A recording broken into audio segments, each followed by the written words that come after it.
Hello hello hello, welcome. स्वागत है आप सभी का द सुपर क्लॉक के एक नए एपिसोड में। और जी हाँ, हमारे चैनल का नेम चेंज हो चुका है कुछ रीजंस की वजह से। और आज मैं अकेला हूँ, थोड़ा सा अजीब लग रहा है मुझे क्योंकि बाकी थोड़े बिजी हैं वो। एक का तो एग्ज़ाम भी चल रहा है। ये पॉडकास्ट बहुत लंबी नहीं होने वाली है और मैं इसे आज ही रिकॉर्ड कर रहा हूँ सुबह संडे को। और आज मैं मोस्टली बात करने वाला हूँ द सैंडमैन की। नेटफ्लिक्स की सीरीज़ की बात नहीं कर रहा मैं बात कर रहा हूँ द सैंडमैन ऑडियो बुक की। और टॉपिक्स के बारे में मैं बात करूंगा। इसी बात पे शुरू करते हैं आज का पॉडकास्ट। द सैंडमैन सुनने के लिए पहले मुझे बहुत सारे प्लेटफॉर्म पे जाने पड़ी। जैसे स्पॉटिफाई में ढूंढ रहा था, मुझे एक्चुअली पता नहीं था कि किस प्लेटफॉर्म पे है। बट बाद में पता चला कि ऑडियोबल पे इसका एक्ट वन फ्री में मिल रहा है। तो मैं गया वहाँ पे, मैंने इंग्लिश में सुना पहले, ठीक है। और मेरी इंग्लिश बहुत ख़राब है। और मैं जो भी सीरीज़ देखता हूँ ना, अगर वो इंग्लिश बेस्ड सीरीज़ है तो मैं उसे इंग्लिश में ही सुनता हूँ, बट सबटाइटल्स ऑन करके। इसमें ऐसा कुछ नहीं है सबटाइटल्स वगैरह, तो मुझे थोड़ी दिक्कत हुई। और वो भी ब्रिटिश इंग्लिश में है, तो उसमें तो और भी दिक्कत होती है मुझे मुझे थोड़ी समझ में नहीं आती। ठीक है, तो मैंने सुनी द सैंडमैन हिंदी में, and honestly I love it. Actually ये मेरा पहला एक्सपीरियंस था किसी भी ऑडियो बुक का, एक तो। और इससे पहले मैंने एक सीरीज सुनी थी, बैटमैन अनबरीड। अगर तुमने नहीं सुनी तो ज़रूर सुनना, वो भी काफ़ी मस्त है। बैटमैन अनबरीड किस, मुझे नहीं पता किस नोवेल या किस कॉमिक्स पे बेस्ड है, या फिर वो एक अलग ही सीरीज है। ये द सैंडमैन एक नोवेल, एक ग्राफिक नोवेल कह लो, या फिर एक कॉमिक्स भी कह सकते हो तुम, उस पे बेस्ड है। और ये, तो अगर तुम कॉमिक्स पढ़ना नहीं चाहते, मतलब टेक्स्ट, तो तुम इसे सुन सकते हो, ठीक है। और ये बहुत ही इजी है, तुम कहीं पे भी ईयरफोन लगा लो, सुन लो, जैसे तुम इस पॉडकास्ट को भी सुन रहे होगे, है ना। ये सीरीज बहुत ज़्यादा मुझे अलग लगी, मतलब डीसी से। द सैंडमैन एक्चुअली एक डीसी का कैरेक्टर है, मतलब डीसी कॉमिक्स का। मुझे ये फील नहीं आ रही थी कि मैं कोई कॉमिक्स सुन रहा हूँ, लेकिन कुछ डीसी के कैरेक्टर्स भी हैं इस नॉवेल में। तो तुम, वो मैं स्पॉइल करना नहीं चाहूँगा। जो इस ऑडियो बुक का जो एटमॉस्फेयर है वो मोर लाइक एक नॉवेल की तरह है। मतलब जैसे बुक्स में सिनेरियोज को डिस्क्राइब की जाती है, कैरेक्टर्स को डिस्क्राइब की जाती है, ऐसे ही ये अगर तुम सुनोगे तो तुम्हें एक बुक की ज़्यादा फील आएगी।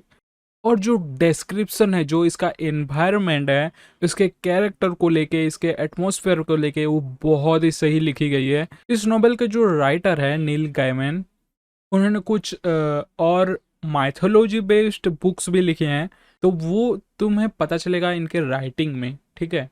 और मैं जो इस बुक का जो रिव्यू दे रहा हूँ, रिव्यू की तरह ही सुनना, ना कि क्रिटिकल रिव्यू। मुझे क्रिटिकल रिव्यू देना नहीं आता, मैं क्रिटिकली देखता ही नहीं हूँ कोई वेब सीरीज़, ठीक है। तो और ज़्यादातर चीज़ें मुझे पसंद भी आ जाती है जल्दी, ठीक है। तो इसकी स्टोरी ज़्यादातर डार्क ईरी कह सकते हो, ज़्यादातर सिचुएशन सीरियस ही रहता है।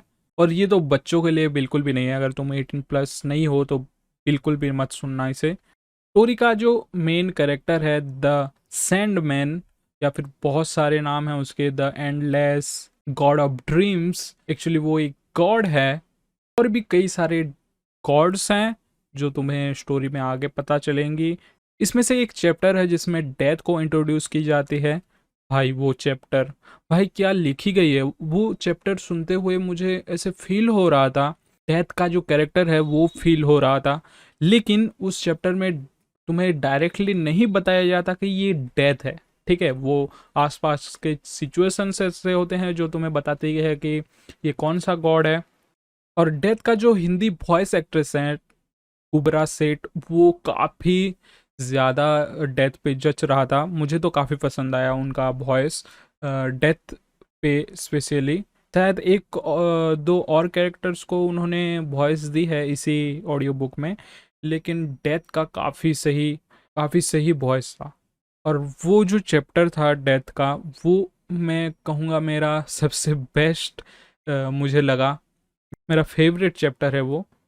और उस चैप्टर का जो स्टार्टिंग, जो शुरुआत होती है उस चैप्टर की, और जो एंड होती है वो चैप्टर, भाई सच में यार वो राइटिंग पता चलती है, वो किसी गुड राइटर ने लिखी है उसे, कमाल का। और भी बहुत सारे चैप्टर्स हैं जो मुझे पसंद आई, बट एक चीज़ है कि द सैंडमैन का जो शुरुआती कुछ चैप्टर्स हैं वो बहुत ही ज़्यादा अच्छे हैं, बट जो एंड में आते आते कुछ चैप्टर्स उतने अच्छे नहीं लगते, मतलब ठीक ठाक ही लगे। द सैंडमैन एक ऐसी वेब सीरीज़ है, मैं इसका रिव्यू भी देख रहा था, ज़्यादातर मतलब इसके रेटिंग्स काफ़ी अच्छी है, ज़्यादातर लोगों को पसंद भी आई है ये। लेकिन मैं देख रहा था एक दो लोगों को ये थोड़ा सा मतलब कॉम्प्लिकेट फील हो रहा था, क्योंकि मैं बता देता हूँ, इसमें बहुत सारे कैरेक्टर्स हैं, बहुत सारे, और कुछ लोग हो सकता है वो कनेक्ट ना कर पाएँ, जो कि बहुत कम लोग होंगे, ठीक है? तो ये स्टोरी को थोड़ा कॉम्प्लिकेट कर देती है, और इसके 20 चैप्टर है और उसमें तुम्हें बहुत सारी अलग-अलग स्टोरीज़ देखने को मिलती है। मैंने हालाँकि एक्ट 1 ही अभी सुनी है, और वो भी हिंदी में, तो मुझे हिंदी जो डबिंग है वो काफ़ी पसंद आई इस ऑडियो बुक की।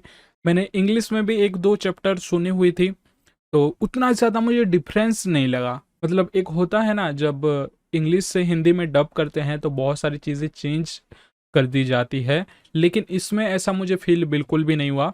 नोवेल के शुरुआत से बहुत सारी चैप्टर्स हैं जो तुम्हें बहुत ज़्यादा पसंद आएगी, लेकिन एंड में कुछ ऐसे, मैं बोलूँगा 2-3 चैप्टर मुझे पर्सनली पसंद नहीं आए उतने। और मैं बता दूँ, कुछ लोगों को लगेगा कि जो कॉमिक्स है या फिर बोल लो ग्राफिक नॉवेल है और जो ऑडियो बुक है वो थोड़ा सा डिफरेंस होगा, बट डिफरेंस मैं बोलूँगा बिल्कुल भी नहीं है, ठीक है?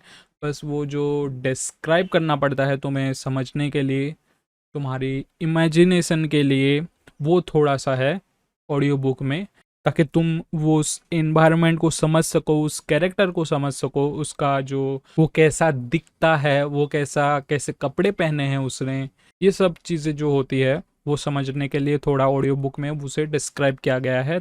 और इसका अब मैं कॉमिक्स भी पढ़ रहा हूँ, नेटफ्लिक्स पे आ रही है सीरीज़, आ चुकी है, जो कि मैं देख रहा हूँ, 2-3 एपिसोड देख चुका हूँ मैं, पूरी तो नहीं देख पाया अभी तक। जो सीरीज़ है और जो नोवेल की स्टोरी है वो थोड़ा-थोड़ा अलग है, थोड़ी चेंजेस की है उन्होंने, जो कि मुझे पहले थोड़ा अजीब लगा, लेकिन अब मुझे वो पसंद आया। थोड़ी चेंजेस कर रखे हैं उन्होंने, जैसे द कोरिंथियन जो है वो नोवेल में बाद में इंट्रोड्यूस होता है थोड़ी देर बाद, लेकिन इसमें पहले ही इंट्रोड्यूस कर दी गई है। ऐसे और भी बहुत सारी चीज़ें हैं जो चेंज कर दी हैं इन्होंने। अब मैं देखना चाहूँगा इस सीरीज़ का एंड कैसे होता है, ठीक है? क्योंकि जो नॉवेल थी उसमें बहुत सारी स्टोरीज़ थी, और इसमें पता चल रहा है कि कोई एक स्टोरी पे फोकस की जा रही है, मतलब द कोरिंथियन की बात कर रहा हूँ मैं, ऐसा मुझे लगा। और बाकी बाकी सारी चीज़ें तो सेम है, जो सैंडमैन को बंदी बनाने वाली चीज़ या फिर उसके जो टूल्स होते हैं वो सब, बाकी सारी चीज़ें सेम ही है। मैं फुल्ली रिकमेंड करूँगा, अगर तुम सीरीज़ देख सकते हो, सीरीज़ भी काफ़ी अच्छी है। शायद इन लोगों ने नेटफ्लिक्स की जो सीरीज़ है उसमें डीसी के जो कैरेक्टर्स हैं उन्हें नहीं लिया गया, शायद उन्होंने, हो सकता है उनके राइट्स नहीं लिए हैं इसीलिए। तो वो जो डीसी के कैरेक्टर्स थे, तुम वहाँ वो सब यहाँ पे थोड़े चेंज कर दिए गए हैं सीरीज़ में, ठीक है? ये मैं बता देता हूँ। एक चैप्टर थी जॉन डी के, जब वो प्रिजन से भाग जाता है एंड एक कैफेटेरिया में जाता है, वहाँ पे कुछ ऐसी साइकोपंती होती है भाई, वो एपिसोड काफ़ी सही है। वो सुनोगे तो तुम्हारे रोंगटे खड़े हो जाएंगे, ऐसी ऐसी चीज़ें होती हैं उसमें। और वो जैसे लिखी गई है बहुत ही ज़्यादा अलग लगी मुझे। सुनना, तुम सीरीज़ भी देख सकते हो वैसे, सीरीज़ देखने के बाद अगर तुम उसका कॉमिक स्टोरी जानना चाहो तो ऑडियो बुक सुन लेना, नहीं तो सिर्फ सीरीज़ देखोगे भी तो चलेगा। बस इसके डीसी कैरेक्टर्स हटा दिए और बहुत माइनर चेंजेस किए हैं इन्होंने, बट काफ़ी सिमिलरिटीज़ है, ठीक है? एक चीज़ और है, इस ऑडियो बुक को सुनने के बाद मुझे ये रियलाइज़ हुआ कि जब तुम कोई बुक या कोई ऑडियो बुक ही सुन लो, ठीक है? तो वो तुम्हारी जो इमेजिनेशन है ना, वो तुम्हारी काफ़ी बड़ी हो जाती है धीरे-धीरे। जैसे अगर मैं ये ऑडियो बुक सुन रहा हूँ, इसका जो एनवायरनमेंट है वो जैसा मैं सोच रहा हूँ, हो सकता है जो तुम सोचो वो बहुत ही ज़्यादा अलग हो, यू नो। क्योंकि मैंने जब पहले मैंने ऑडियो बुक सुनी, एंड जब मैंने इसका कॉमिक्स पढ़ रहा हूँ, तो मैंने जो सोचा था, एक्चुअली मैंने हिंदी में सुनी थी, तो मेरे जो वो कैरेक्टर्स थे, जो एनवायरनमेंट थे, वो ऐसे इंडियनाइज, मतलब इंडियन लोगों को मैं इमेजिन कर रहा हूँ उन कैरेक्टर्स में। लेकिन जब कॉमिक्स में वो थोड़ी सी अलग हो जाती है ना। ये तुम्हारी इमेजिनेशन पावर को बहुत ज़्यादा बढ़ा देती है, ये मैंने रियलाइज़ किया। और इसके बाद मैं बात करना चाहूँगा, एक मूवी आ रही है बॉलीवुड की, बोल सकते हैं सबसे बड़ी मूवी इस साल की, क्योंकि इतने सारे मूवीज़ आए हैं बॉलीवुड की, तो जो कि सब पीट रहे हैं, सब मूवीज़ पीट रहे हैं। पता नहीं अब बॉलीवुड के डाउनफॉल बोल लो, जो भी है इनकी। एक्चुअली मुझे ये फील होता है कि बॉलीवुड की जो स्टोरी है ना, ऐसा लग रहा है कि हम देख चुके हैं, ये तो कुछ नया नहीं है, यू नो। तो वो चीज़ है, इसीलिए लोग लोग भी शायद पक चुके हैं वही चीज़ देख देख के, इसीलिए वो देखने नहीं जा रहे हैं। और हाँ, हम लोगों ने और लव एंड थंडर भी देख ली है, तो उसके बारे में बात करेंगे पॉडकास्ट में जब हम चारों होंगे। तो और एक चीज़, नहीं वो से पॉडकास्ट में ही बताऊंगा मैं, ठीक है। मैं पर्सनली बहुत ज़्यादा एक्साइटेड हूँ इस मूवी को लेके, जो कि है ब्रह्मास्त्र। बॉलीवुड की पहली बोल लो, पहली तो नहीं बोल सकते एक्चुअली, सुपर हीरो की बात कर रहा हूँ मैं, बट इट्स लाइक इस मूवी से बहुत ज़्यादा होप है। इस मूवी को बनने में बहुत ज़्यादा टाइम लगी है, तो अगर तुम किसी भी मूवी को टाइम देते हो बहुत ज़्यादा, तो वो अच्छी बनती है। तो मैं पर्सनली बहुत ज़्यादा एक्साइटेड हूँ इसे देखने के लिए। मुझे वो जो Indian mythology based super heroes हैं, वो जानने के लिए काफ़ी, कि ये लोग कैसे उसे एग्जीक्यूट किए हैं, ये सब चीज़ें वो देखना है। और अगले ही मंथ आ रही है शायद, इसके 3 पार्ट्स बनने वाले हैं, तो तीनों देखेंगे। शायद ये पहली फिल्म होगी इस साल की जो अच्छी कमाई करेगी, मुझे तो ये लगता है। Hope for the best. सच में मैं बहुत ज़्यादा एक्साइटेड हूँ इस मूवी को देखने में, जो कि मेरा पर्सनल इंटरेस्ट है। बहुत ज़्यादा इंटरेस्ट हूँ मैं गेम्स में, ठीक है। मैंने अब मतलब शुरुआत ही की है गेम्स खेलना वगैरह। तो मैं बात करूँगा आज गॉड ऑफ वार के बारे में, क्योंकि इसका नेक्स्ट पार्ट जो है गॉड ऑफ वार रैग्नारॉक, वो आने वाली है इसी साल नवंबर में शायद रिलीज़ होने वाली है। वो मैं खेल नहीं पाऊँगा पहले ही, क्योंकि मेरे पास कंसोल नहीं है, मैं पीसी पे ही खेलता हूँ। तो पीसी पे आने में वो उसे तो लग जाएंगे एक एक 1.5 साल तो लग ही जाएंगे उसे। गॉड ऑफ वार को भी आने में 1 साल लग गए थे लगभग। ये चीज़ एक अच्छी चीज़ है कि जो कंसोल के गेम पहले एक्सक्लूसिव हुआ करते थे, अब पीसी पे भी आ रहे हैं। बाकी कंसोल पे नहीं जा रहे, बट पीसी पे ज़्यादातर आ जा रहे हैं। जैसे कि अब स्पाइडरमैन भी आने वाला है, तो जो पीसी गेमर्स थे वो भी वो उसे इंजॉय कर सकते हैं। मैं सोच रहा था कि मैं एक PS5 ले लूँ, बट अभी अभी फ़िलहाल राइट नाउ मैं अफोर्ड नहीं कर सकता। शायद फ्यूचर में मैं ख़रीद लूँ, मैं ख़रीदूँगा ज़रूर उसे। उसके कुछ और एक्सक्लूसिव हैं, जैसे अनचार्टेड, वो भी आने वाले हैं पीसी में। मैं मुझे लास्ट ऑफ अस खेलना है, वो भी मैंने नहीं खेली बिल्कुल। उसका पहला पार्ट भी नहीं खेला, सेकंड पार्ट भी नहीं खेला, क्योंकि वो पीसी में सपोर्ट ही नहीं करते। तो उसके लिए मुझे PS5 लेनी पड़ेगी।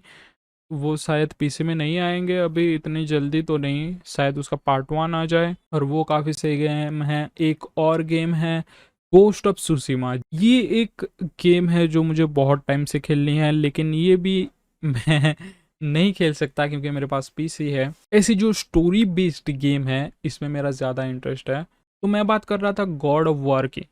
गॉड ऑफ वार मैंने 2 बार खेली है, और पहली बार से दूसरी बार खेलने में जो एक्सपीरियंस है वो बहुत अलग होती है, ठीक है। चाहे जो तुम बुक पढ़ लो, तुम पहले अगर दूसरी बार अगर उस बुक को पढ़ रहे हो, तो पहली बार से वो थोड़ा सा अलग एक्सपीरियंस मिलता है तुम्हें, तुम और डीपली उसे जान पाते हो।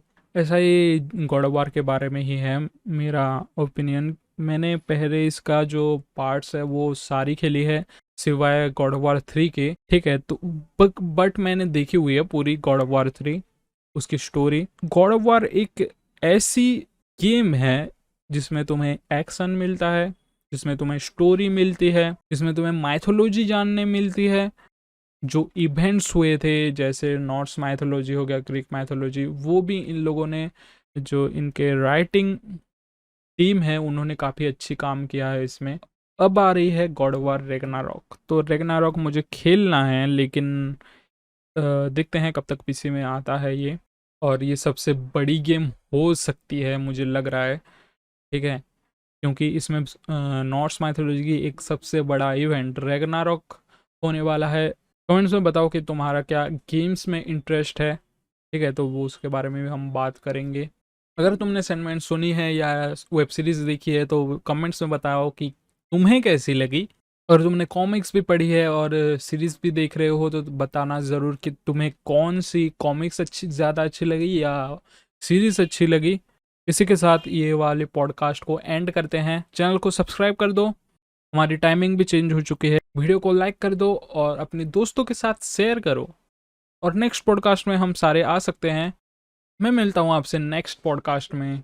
तब तक के लिए thank you so much for listening. Bye bye.